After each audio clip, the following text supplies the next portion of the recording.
Hey tout le monde, j'espère que vous allez bien, bienvenue dans cette nouvelle vidéo en ma compagnie. Aujourd'hui nous allons parler amour. Voilà, pour faire simple, parce qu'il n'y a pas besoin de faire compliqué dans cette introduction, ça va faire 6 ans que je suis actuellement avec mon copain, avec mon chéri, et je me suis dit pourquoi pas vous faire une vidéo sur l'amour, sur les 6 points en tout cas que j'ai pu retenir de notre relation. Voilà, 6 ans, 6 points. Je me suis dit que ça pourrait être bien, donc et bah tout de suite, jingle. Pour avoir une relation saine, longue et durable, je pense qu'il y a quelques points qu'il faut prendre en compte. Bien évidemment, chaque relation est différente puisque chaque personne est différente et que ça crée des relations différentes, je vais y arriver. Il y a quand même des points, je pense, qui peuvent être applicables à peu près toutes les relations si je ne m'abuse. On va commencer tout de suite par le premier point, le plus essentiel de tous les points, je pense, c'est la confiance. Les 3 premiers points seront les 3 C de l'amour. Donc le premier, la confiance. Je sais que c'est pas évident, que ça prend du temps, que ça s'établit pas comme ça du jour au lendemain, surtout si on sort d'une relation pas forcément évidente ou pas d'ailleurs. Faire confiance à d'autres individus, c'est pas forcément très évident, mais voilà, la confiance c'est un des points les plus essentiels. Toujours aller de l'avant, même si des fois on fait confiance, qu'on a l'impression que ça part un peu en cacahuète. Bon si jamais ça se revient, que vous avez eu le temps de discuter, voilà, il faut savoir aussi aller de l'avant et puis voilà, il faut faire confiance à l'autre. Bien évidemment, cette confiance elle doit être réciproque, hein. Ça va dans les deux sens évidemment.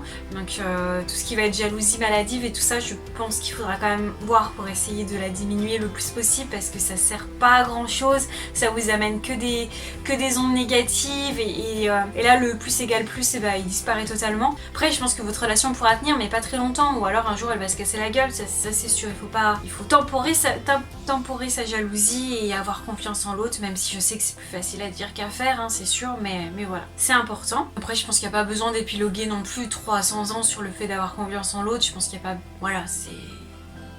Ensuite, deuxième point, la communication. C'est donc le deuxième C des 3 C de l'amour. Bref, il faut communiquer. La communication c'est méga important et en plus si vous voulez avoir confiance en l'autre, si vous communiquez pas, voilà.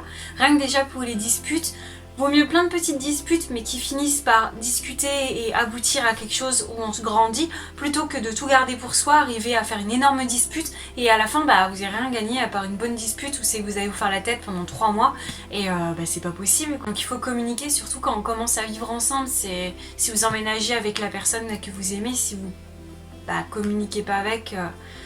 je pense que ça va être bien compliqué et bien long. Il n'y a pas à avoir de tabou, de censure ou je sais pas quoi. Vous êtes là, vous avez besoin de parler, vous parlez. Voilà, vous devriez pas du coup vous sentir gêné face à la personne qui est avec vous. Si vous avez besoin de lui parler de quelque chose, vous pouvez. Surtout ne jamais avoir de non-dit. Surtout un peu, voilà, avec nous un peu les filles. Par exemple, quand on dit oui, c'est pas forcément dire oui. Quand on dit non, c'est pas forcément dire non. Enfin, on a plein de sous-entendus. On parle souvent par des sous-entendus parce qu'on veut garder un peu pour nous. Et ça sert à rien parce que la personne qui est en face, si elle comprend pas les sous-entendus, ça va pas aller loin. Donc autant lui dire les choses directement. Non mais Ravioli, tu dois pas... Mange pas mon carnet, j'ai écrit des trucs dessus. Si tu manges, je fais comment pour regarder ce qu'il y a dessus? Ça engendre plus de confiance, ça prouve que si vous avez quelque chose sur le cœur, vous allez en parler, donc l'autre a confiance en vous. Vous voyez, ça va vraiment de pair. Et le troisième C de l'amour, du coup, c'est, à mes yeux, les concessions. Il faut savoir faire parfois des petites concessions. D'ailleurs, petite parenthèse en plein milieu de mes 6 points, c'est propre à moi-même, à ma relation, je vous le dis à titre informatif et peut-être pouvoir vous aider dans votre relation ou savoir ce que vous pouvez faire, mais ça reste mes points. Si vous pouvez ne pas être d'accord avec, c'est sûr il y a 1 million de points que j'aurais pu aborder, là j'en avais que 6, donc j'ai dû un peu temporiser un peu tout ça. Et si pour vous vous n'êtes pas d'accord, voilà, comme je vous disais, chaque personne est différente, mais je préférais juste remettre ce petit disclaimer en plein milieu. Donc on reprend. Concessions, ça se peut que parfois vous deviez faire des concessions. C'est comme ça, mais par contre ça doit être des deux côtés. Par exemple, je sais pas, vous allez vivre ensemble, il y en a un qui aime un style de, je sais pas, de meuble, l'autre aime un autre style de meuble, il y en a un des deux qui doit faire une concession ou faire des concessions en disant fais moite-moite. Voilà, il faut savoir faire ça parce que ça part d'un principe normal qui est le fait de ne pas non plus être que dans l'égoïsme. Il faut aussi prendre le temps et laisser l'autre exister, entre guillemets. On en fait tout le temps, ça peut être des petits trucs comme des grands trucs. Pas voir ça comme un sacrifice, mais voir ça comme c'est une preuve d'amour de faire une concession. Et donc, le quatrième point qui est super important, je trouve, eh bien c'est l'amitié. C'est-à-dire être ami avant l'amour. Enfin, comment dire, être ami avant être amant, je sais pas comment dire ça. Je veux dire, c'est méga important pour vous d'avoir déjà une base d'amitié. C'est plus sain, c'est plus stable aussi de voir déjà une amitié à travers l'amour que vous portez pour la personne avec qui vous êtes. Vous aurez peut-être un peu plus de complicité, votre couple sera peut-être plus solide du coup par conséquent parce qu'il se tiendra pas qu'avec un fil d'amour mais avec un fil d'amitié. Quand je voyais Monica et Chandler dans Friends, et ben c'était vraiment cette idée-là. Ils sont meilleurs amis, puis après ils sont ensemble. Mais ils gardent le fait d'être meilleurs amis. Et c'est vrai que c'est méga important et ça leur fait avoir un couple méga solide. Ça leur fait passer des épreuves un peu plus facilement. Du coup, c'est vrai que l'amitié doit être aussi présente dans le couple, voire aussi importante que l'amour, parce qu'il n'y a pas que l'amour, il y a aussi l'amitié à travers et c'est méga cool pour la complicité et tout. Voilà. Cinquième point, mais j'ai pas vraiment trouvé de titre, c'est genre avoir un environnement social. Je sais pas trop comment le dire, c'est-à-dire que c'est méga important que la personne avec qui vous vivez, bon bah voilà, vous lui dites pas mal de choses, c'est votre ami, votre amour, votre confident, voilà, il représente beaucoup de choses pour vous, mais il faut pas oublier aussi que du coup...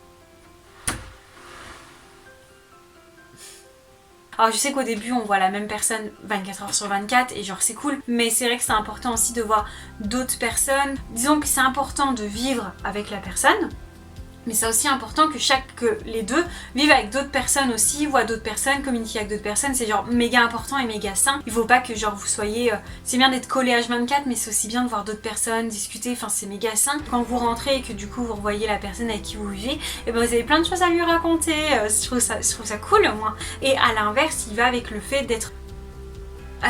que parfois la solitude, ça fait du bien aussi. Je veux dire... Moi j'adore être avec la personne que j'aime, je pourrais y passer toute ma vie, j'adore ça, mais j'ai besoin aussi de mon petit moment de solitude, de retrouver mon petit cocon, j'en ai besoin. Alors du coup ça m'arrive des fois d'aller marcher sur mon tapis de course avec ma musique tranquillou pilou, je suis dans ma bulle et ça me fait vraiment un bien fou. C'est pas pour autant que je n'aime pas la personne avec qui je vis, c'est juste que j'aime bien aussi être dans ma petite bulle et voilà, c'est normal, c'est sain. Et justement si j'ai pas mes moments de solitude où je suis tranquille, je pense que je pète un câble. J'en ai besoin, et pourtant c'est pas pour autant que je l'aime pas ou quoi que ce soit. J'espère que ce point sera à peu près, j'espère qu'il sera pas trop décousu, que vous aurez compris mon point de vue. Et le 6e point que je trouve important, c'est de partager des passions. C'est méga important je trouve. C'est compliqué de vivre avec une personne sans avoir aucune passion en commun ou d'intérêt en commun. Ça doit être faisable, hein, je dis pas, je sais que par exemple mes parents ils ont pas plus de points communs que ça et pourtant ils arrivent très bien à vivre ensemble. Mais moi je sais que je trouve ça important et du coup c'est bien, c'est que même si vous n'avez pas les mêmes centres d'intérêt, il faut quand même s'intéresser à ce que l'autre, si ça se trouve vous allez trouver des passions communes juste en communiquant avec l'autre personne. Et en plus l'autre personne est généralement super contente de voir que vous vous intéressez à sa passion et que lui va peut-être s'intéresser à votre passion et découvrir ensemble des passions communes. On a beaucoup de points communs avec mon copain, genre la musique, les jeux vidéo, on a le même humour, on a quand même pas mal de points communs et ça c'est vachement cool. Les chats, petites truffes de poils, les petites truffes, les petits animaux. Et voilà, la vidéo est déjà terminée, j'espère en tout cas qu'elle vous aura fait kiffer, que vous aurez passé un bon moment en ma compagnie. Si jamais c'est le cas, n'hésitez pas à mettre un petit pouce en l'air, voilà, et même voir à vous abonner à ma chaîne pour soutenir mon travail, ce serait vraiment trop cool. Et puis sinon, n'hésitez pas non plus à laisser un commentaire si vous avez des questions ou autres, ça me ferait vraiment très plaisir de vous répondre. Et puis voilà, en attendant, je vous souhaite une très bonne journée, une bonne soirée. Voilà. On se retrouve du coup la semaine prochaine dans une nouvelle vidéo. Donc toujours le lundi, maintenant je poste le lundi et c'est cool. Et puis voilà, à bientôt. Ciao.